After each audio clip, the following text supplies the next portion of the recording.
ሰራልኝ። ምን ሆነሽ ነው እናት? ለምን እንደምታለቅሽው? እድሜን ሙሉ ይኖርኩለት የኔ ፍላጎት እንጂ የሱ ፍላጎት አስቀደምኩለት።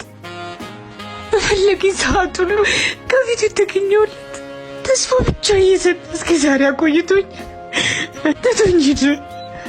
ምንድነው ያልተግባባችሁበት ነገር ካለ ለምን ተረጋግታችሁ አታወሩ? ከኔ ጋር ሆኖ ጎጆውን እንዴት እንደሰራ ነው የምናወራው። ሚስቱ ፈቶ ከኔ ጋር እንዲሆኑ ተረጋግቼ ማወሩ።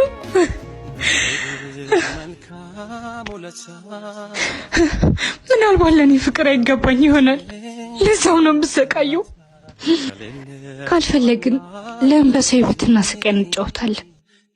ለምን ተስፋ እየሰጠን በማስመሰልና በውሸት የሰው ህይወት እንዲገነባ አድርገን በስተመጨረሻም እናበላሻለን? ለምን እውነቱን ተናግሮ መሄድ ያቅተናል?